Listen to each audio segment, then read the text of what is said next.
From the famous Marvel Avengers series, featuring some of its greatest characters like Iron Man, Captain America, and Thor, to its single, blockbuster movies like Black Panther, Ant-Man, and Deadpool, there are only a handful of superheroes movies as captivating as Marvel's movie catalog. In fact, one could argue that in the annals of cinematic history, Marvel's cinematic universe ranks top, with its industry-changing movies that have shaped the present and future of comics and their real-time adaptation. However, like most things in life, Marvel didn't have it easy. From the launch of Iron Man to its current Phase 5, it's been a bumpy ride. Only a few know about the struggles, while many see the success. But there are more to it than meets the eye. In today's video, we'll take you through the rise, fall, and rise again of Marvel's entertainment. So strap in because you're in for an adventure. Marvel's early beginnings can be tracked back to December 2nd, 1986, when it was incorporated as Marvel Entertainment Group Incorporation. At the time, it also included Marvel Comics and Marvel Productions. However, as part of the condensed industry liquidation, it was later sold off that year to a company called New World Entertainment. In 1989, Forbes Holdings and Ronald Perelman's MacAndrews secured an $82.5 million deal to buy Marvel Entertainment Group from New World. However, the deal agreed upon didn't include Marvel Productions, which was already a part of New World's TV and movie business. According to Perelman at the time, he said, "It is a mini Disney in terms of intellectual property. Disney got much more highly recognized characters and softer characters, whereas our characters are termed action heroes. But at Marvel, we are now in the business of creation and marketing of characters." On July 15, 1991, Marvel made a 40% public offering of its stock, giving the Andrews Group $40 million from the proceeds. At the time, Andrews Group was Marvel's parent corporation within Forbes Holdings and MacAndrews. As part of its expansion efforts in the early 1990s, Marvel Entertainment Group began a series of acquisitions as well as setting up new divisions. Trading card company Fleer was its first buy in July 1992. By April 1993, Marvel took over 46% of Toy Biz, giving them the right to make Marvel toys. Later that year and the following year, 1994, Marvel formed its holding companies, Marvel Holding Incorporation and Marvel Parent Holdings Incorporation. Under Perelman's instructions, the company released over $500,000 in dividends to Perelman's groups of companies. In order to properly understand how impressive Marvel's rise back to fame was, it's important to know the state of the comic book industry back in the mid-90s. During that period, business was booming, and so was Marvel's revenue. In 1993, the company recorded an annual revenue of $415 million, which was an increase from the $224 million it recorded in 1992 and the $115 million it recorded in 1991, 2 years prior. The 1993 annual report was released in quite an astonishing way, a portrayal of the company's success. A page from the 1992 report read, "War Machine, how and why did gross profit change in 1992? Gross profit as a percent of net revenues improved, but was affected by Fleer's slightly different cost profile. It increased due to higher sale and higher average unit comic prices, offset by lower gross profit as a percent of the net revenues from Fleer products." But the success was short-lived. One of the very few persons to spot the impeding problem was comic book writer and popular author Neil Gaiman. In one of his iconic speeches in 1993, which has since been dubbed the Tulip Speech, he stated that the comic book industry could be likened to the tulip mania of the 17th century, which astronomically increased the prices for the majority of tulip bulbs. His speech was regarded as the first ever instances of a possible bubble. Well, he was right. Eventually, one of the major reasons why speculative bubbles form is because the commodity's perceived value directly affects its demand, which in turn directly surpasses the actual worth of the commodity. During the late 80s and the early 90s, a major part of the comic book industry growth was due to the collectors who bought several copies of different comic issues on the speculation that they might eventually become collector's items in the future. Neil Gaiman, in his speech, said, "You can't sell lots of comics to the same person, especially if you tell them that they are investing money for a high guaranteed returns. But if you're selling bubbles and tulips and one day the bubble will burst and the tulips will rot in the warehouse." It didn't take long before Gaiman's speech came to pass. Soon, collectors started waking up from their fairy tale dream of becoming a comic book millionaire. As a result, sales began to plummet and comic book bubble, exactly as Gaiman predicted, like the tulip bubble. It popped. The popping of the bubble nearly took down the entire Marvel company with it. Sales dropped by a catastrophic 70%. and the company's stock fell from $35.75 per share in 1993 to $2.38 per share in 1996. Eventually, the company filed for Chapter 11 bankruptcy in December 1996, but before then, in 1994, Marvel teamed up with Acclaim Entertainment to provide video game license that later turned into a joint label called Marvel Software. By July of that year, Marvel bought Italian sticker maker Panini Group. In November and December of that year, it bought Malibu Comics, a regional distributor comic book shop company, Heroes World Distribution respectively. The following year, it bought Skybox International, a trading card company. In an attempt to distribute its products directly, Marvel experienced a decrease in its sales and huge losses. This was apart from the fact that the bubbles around comic book burst. The MLB, Major League Baseball, strike killed the profits of Flair Unit and Panini, who saw its revenue hang solely on Disney licensing, was threatening by the poor Disney box office showing.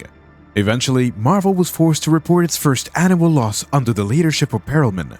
The loss was attributed to the company's unnecessarily large size and dying market.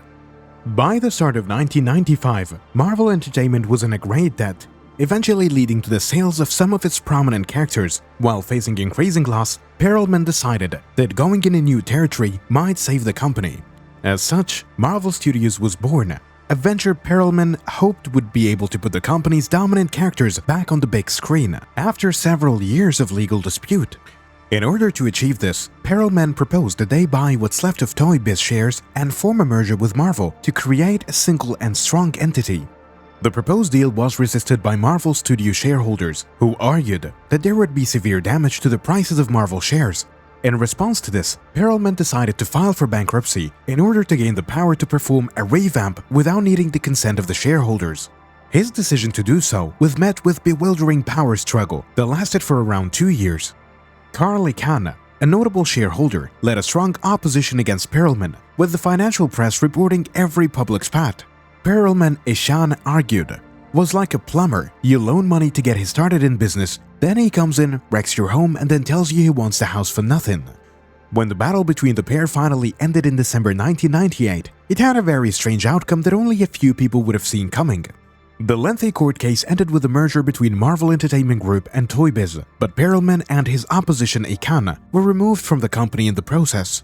Other executives that had ties to Perelman were also ousted, including the then CEO, Scott Sassa, whose tenure lasted just 8 months. They were ousted by Avi Arad and Isaac Perelmutter, two Toy Biz executives who had been on Marvel's board since 1993. After Scott Sassa was removed, 55-year-old Joseph Calamari was installed as the new CEO. He had been at the company's helm since the 80s. One of the financial aspects of the boardroom was settled, Marvel starting turning its attention to the movie business, an area it had been trying to target since the 1980s. The rise of Marvel Studios is an incredible story that is worthy of any comic book or movie production. In 2008, Marvel's rise began again when it released the first ever film based on one of its unpopular comic characters, Iron Man.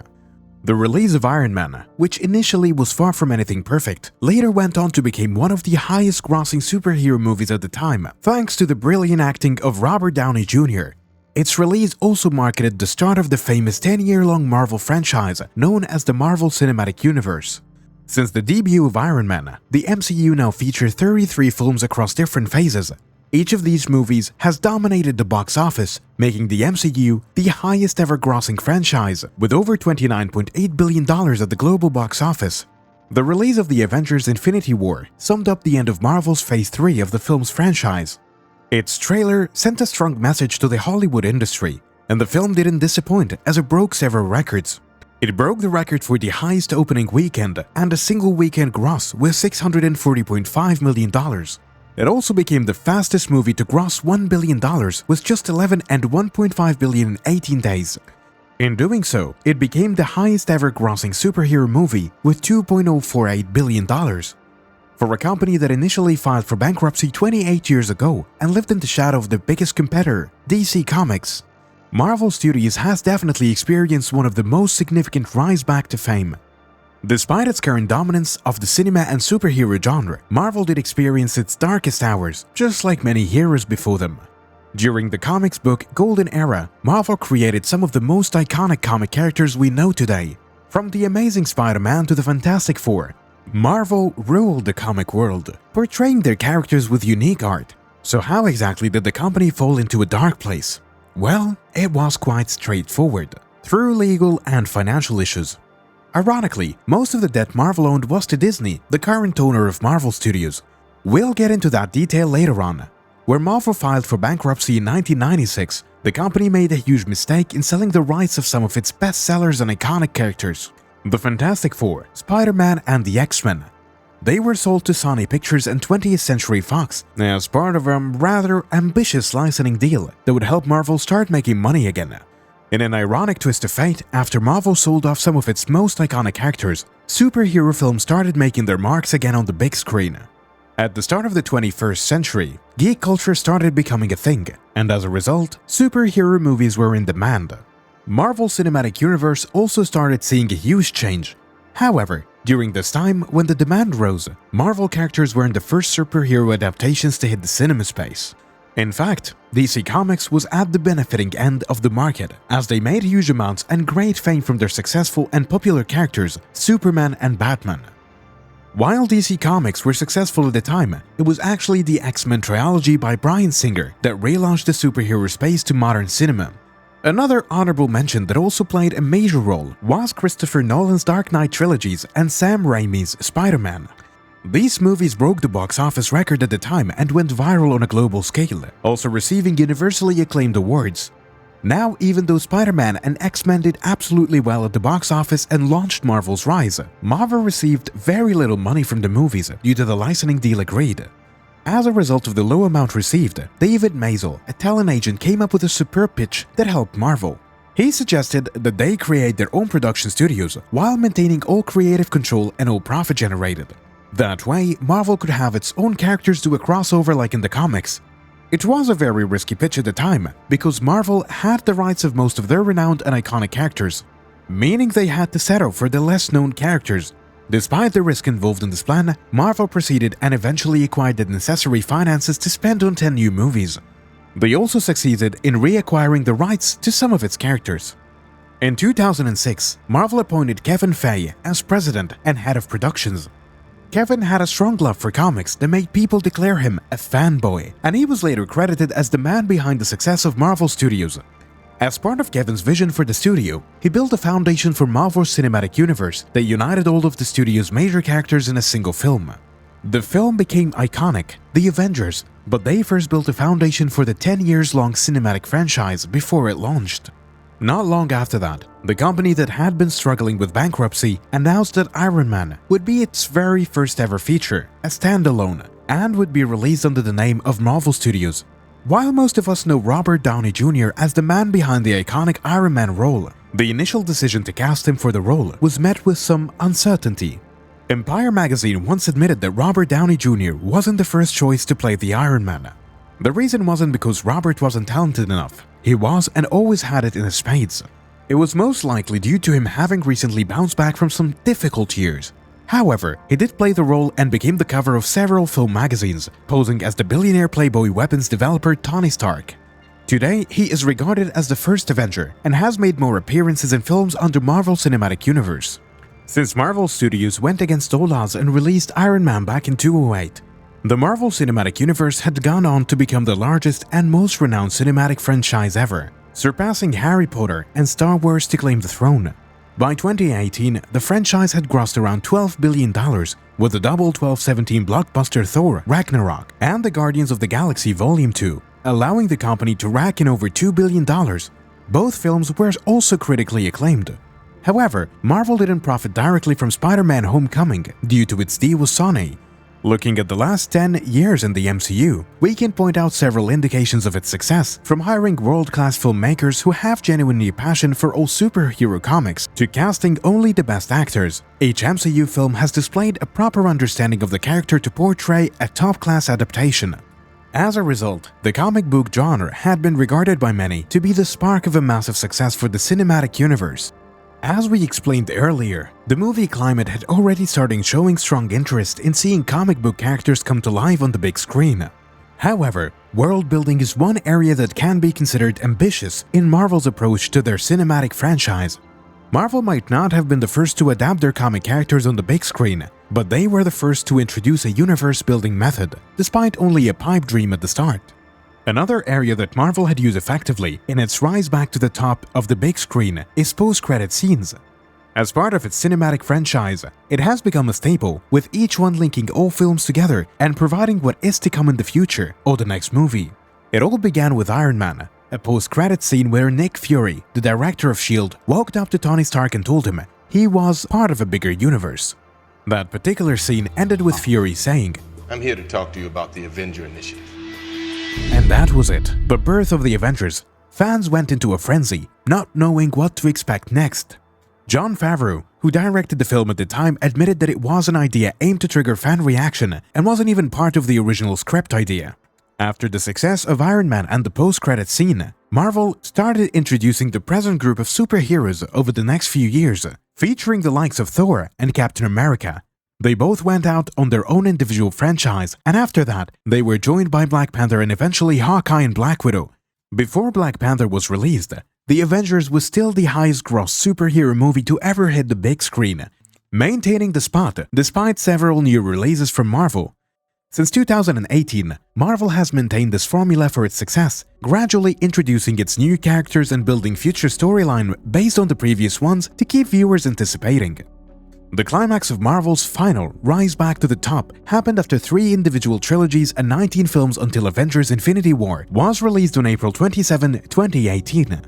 Since the first Avengers movie in 2012, Marvel Cinematic Universe grew its cast significantly in preparation for several stories it aimed to tell and the characters involved, but Infinity War was a step further.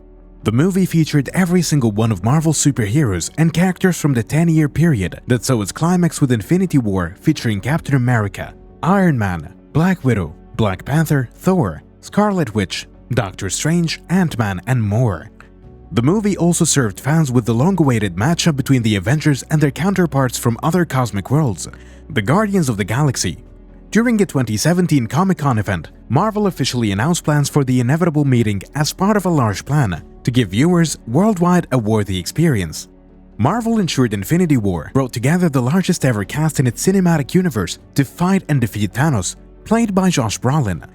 Before the release, Marvel had been teasing fans for over 6 years, showing them glimpses of Thanos as the underlying, eventual and ultimate villain. The storyline was simple. Thanos aimed to obtain all Infinity Stones and bring a supposed balance to the world by wiping out half of the population.